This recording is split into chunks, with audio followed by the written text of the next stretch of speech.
Let's open up this dehydrator, take a look at it, see what all's included. I believe the brand is pronounced PARIS RHONE.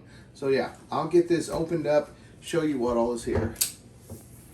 When you open it up, you do see where it does have a little manual here for you. And then also included is some mats, I think, to go in here. So yeah, let's go ahead and get the rest of it out. Here are the racks for the dehydrator. It has some on both sides. And then here's the dehydrator itself. Okay, here it is. Let's get the plastic off of it. So this is the dehydrator here. It's kind of more narrow and long, as you can see if I tilt it up there. And it's not very heavy, but I really like the looks of this. Let's open it up. You'll see here where it has the place for the trays to go in.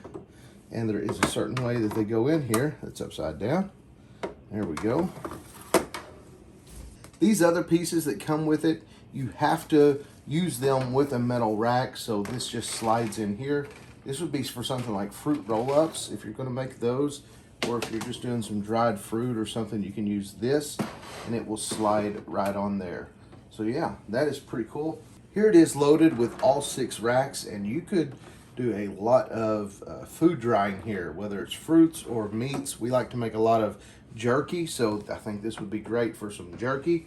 And yeah, let's plug this up and let's see what it looks like when it powers on. It just uses a standard 2-prong 110 outlet plug.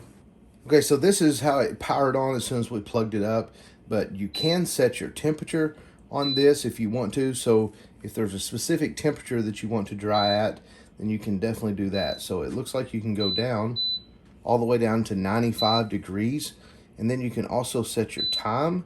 So if you want this timer on something like 16-hour dry time, you can do that. I'm not sure how many hours you can go up here.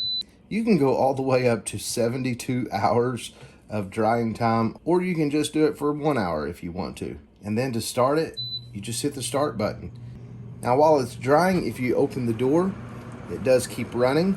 That way if you wanted to pull a tray out and move something around or whatever, you could definitely do that without interrupting your timer. But this is pretty nice. I like it.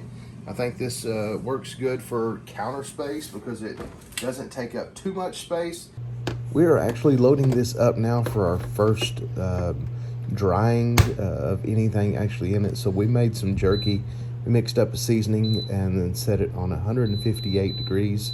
We set our timer for 6 hours simply because my wife likes it pretty dry. So we let this go for 6 hours, and after 6 hours it automatically kicked off. And we'll open it up and take a look at it. And this smelled really good. And then when you pick it up, you can kind of see here that it kind of crunched a little bit. That's because this is a little bit drier than I would normally have it, simply because I made this like my wife likes it. But yeah, it actually tasted really good. It still had some kind of good chew pull to it, so I really like the dehydrator.